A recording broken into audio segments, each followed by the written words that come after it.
On tonight's episode, we're going to talk about TRX-4-4-2. And Chris picked up something cool. And I got a drag car. We're going drag racing. Stay tuned.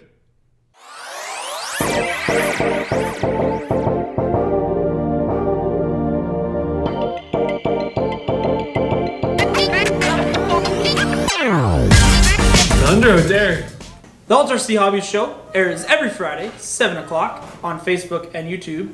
And what do we cover, Chris? We cover running videos, we do build videos, we do customer setups, we have special guests, we cover local events. We race all across Western Canada, and we always love to show footage from all the events that we do have and we do enter.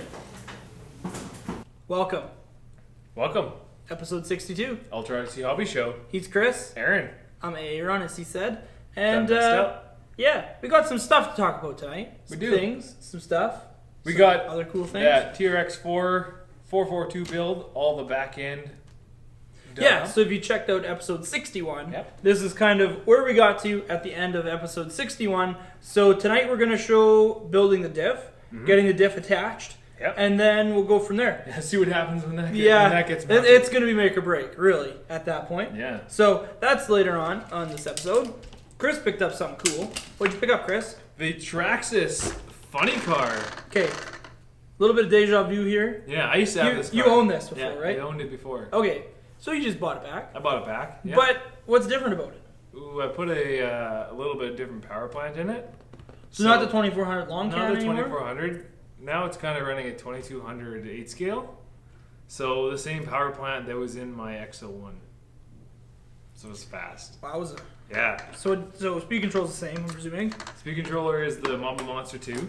So are you gonna run this baby on 4S? 4-cell, yeah. Jeez, a bus. I know, right? 7200 MOF, it's right in there.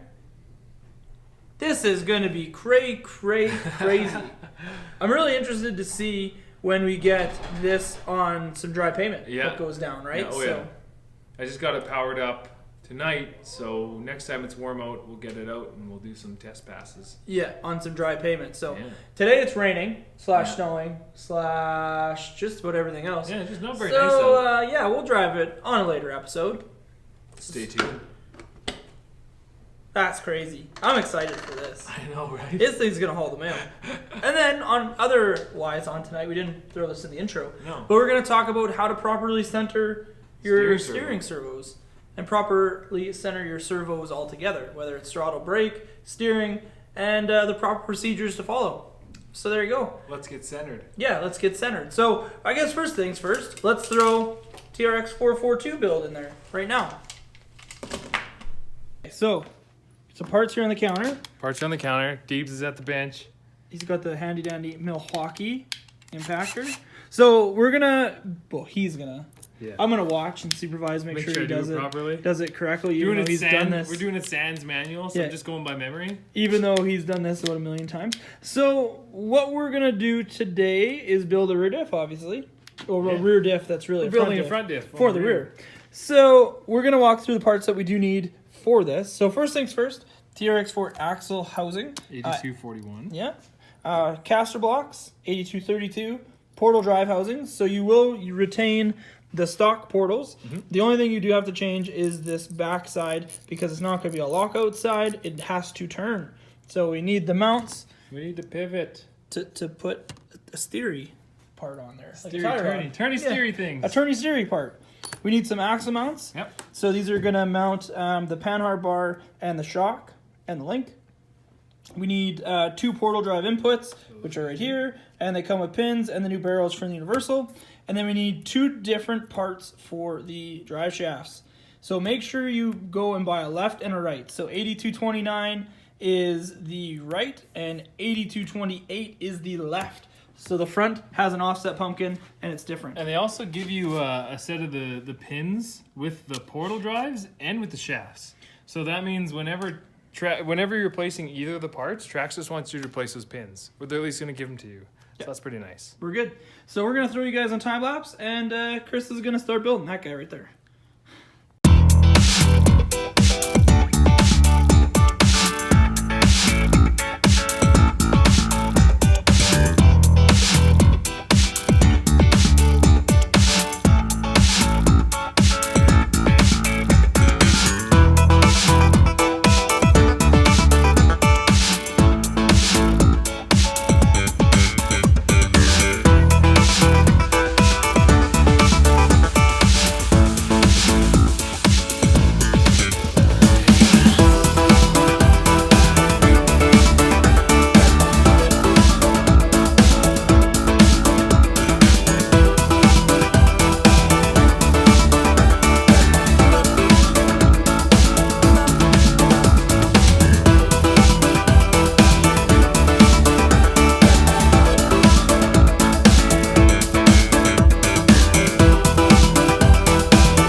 so Chris has this all sorted out. We got it pretty well buttoned up here. So I got the rear front diff assembled. I got the knuckles put on. You can see here I got the panhard bar even mounted, and I was able to use one of the upper suspension links. So really, we've got this diff centered. We've got the drive shaft on. Our wheels are spinning the correct direction, and we've got no binding or anything. So next step is throw some steering links in it, throw some servos in it, get the radio hooked up, and this thing should be ready to roll. So there is one part we need to add Yep. to the parts list, Yep. and that was one set of bearings. Yeah, 5120. So that's the bearings right inside here. So for the inner portal housing. Yeah. Honestly, what's your opinion on this build this far? This is too easy. Like, we haven't had to custom make anything. It's literally open up the parts, put it together, put it on the truck, and that's it. The only thing we had to do is because we put the panhard in, we had to take out one of the upper links. But besides that, everything else has been reused. So the beautiful part is all the links are the same. Lower links are the same. The locking diff cable is exactly the Yep. same. The upper link is exactly the same. So I mean, this has been a ridiculously easy build for people that are like, oh, it's not going to be easy, blah, blah, blah, blah. It's I'm like, used to having to pretty sit pumped. there for a minute and like think about it and go, okay, so if I do this and then that. But now it's like, bolt it in, let's go, four-wheel steering. Yeah, I love it. Okay, so on next week's episode, so episode 63, we're going to do some final touches. We got some servos coming for it. We got a whole bunch of other stuff coming. And we'll kind of button this baby up. I don't know if it's going to be running on episode 63, maybe episode 64 Maybe or 64. 65. Yep. But please stay tuned and follow the build. If you like this video, give it a thumbs up. I feel a little off. Yeah, it's time to get centered. Yeah. So we're going to show you the tips and the tricks and the kind of proper procedure we follow going and doing like a servo change or changing a servo horn or a servo saver. We get this question asked all the time about the proper procedures of, I broke the servo saver on my two-wheel drive Stampede, and now I put the servo saver back on, and it pulls really hard to the left, and I have all the steering trim to the right, but it still pulls to the left. Like, what did I do wrong? So we're going to kind of show you the proper ways of doing it, so check out this video right here. Okay, so we're here setting up the centering of your servos. So the big thing with centering your servo is always going to your radio. I mean, I use the Futaba 4PX, so you can see that the steering trim and throttle trim at the bottom right of that screen are at 0, and there's no trims involved at all. So also going through here, another thing, if your radio does have the option, sub trims, check out and make sure your channel 1, channel 2 have 0 sub trim, because you can actually put sub trim in on some radios. So say we'll put 10 degrees of sub trim in here, then we go back to the main screen and it still says 0 trim. So it's a minor adjustment within the trim setting. So just make sure you go through your radio and have 0 trims. If you're starting a new model, you should not have to worry about this as much, but always just check. It's quick, easy, painless on most of these transmitters. So we got the radio on. So one thing I want to show you guys first that's going to be really, really important for this build. I mean, the 8-scale system is going to be a little bit different than 1 10-scale or anything like that. But what we want to do is you're going to see that there's a steering rack in there, right there, that little guy right there. And there's 2 arms. There's one on the left side of the car, and then there's one on the servo saver side on the right side of the car. So what we can see here is I'll pick the buggy up. Don't worry, that's just the brake linkage rubbing on the center diff, making that nice grindy sound. So that won't be there for long. What you can see is that there's the bolt right there, and you can see on the left side of the car here, you can't see it. So what we want to do is we kind of want to make sure we follow that gap and make sure the rack is centered in the car, because that's really going to play a factor when we put that servo arm on the steering servo. So make sure we have the same amount of left to right throw. What some people will make the mistake on is they'll have their rack kind of kicked over, and then what you'll do is you'll adjust your tie rods accordingly, and you can make it work, but then you'll have one short tie rod, and the other one will be really, really long. So just one thing to watch out for while we get this servo horn on. So what we need to do is this is already pre-bound, ready to go. So we got to turn the car on, And that's always going to be the first one. Don't try to, put the servo horn on just by guessing. Just be like, oh yeah, it feels good left or right. No, please turn your car on. That's going to make life so much easier. Okay, so the car's on. We checked on the radio. There's 0% trim. It's bound up, ready to go. So what we'll do is we'll kind of put the servo horn on here first. Get the wheels somewhat centered. Put the servo horn on. And we want to make sure on the 8-scale buggies and truggies, just to have the rack, so the servo saver on the rack side right there, and the servo horn pretty much parallel. So you don't want them to be intersecting, or you don't want one to have a high amount of angle versus the other one. So you want them to be parallel that way. So that looks pretty good. I mean, we're pretty straight, nothing too crazy. So now let's go back and look at what we got in the rack. So this is what I was talking about before. You can see that this bolt is sticking out a little bit, and that side's not. So what we're going to do is we're going to shorten up this tie rod and get it so the rack is going to be square in the car without changing and putting a whole bunch of trim in. I mean, sometimes you don't really have the option to do 0 trim. You try to want to get it as close as possible with this horn before you start putting a whole bunch of trim in to center that rack. So we're just going to quickly do some adjusting on that, and I'll be right back. Okay, so we got our bell crank rod here, servo rod, all sorted out. Now we take a quick peek, as I drop my screwdrivers, take a quick peek at that rack. She's pretty much centered inside the steering. So we got the servo horn locked on, ready to go. Another thing that you always got to watch out for, this is primarily going to be for 8-scale or 10-scale racers, like the Technos or the Low Cs. Any car that has a kind of a stand-up servo going to a bell crank, the angle of the rod, you always want this as flat as possible. So you can see this is actually at a downwards angle. So we're going to fix that up. We're going to throw another big blue shim on this side and get it a little bit more level. And that's one big thing.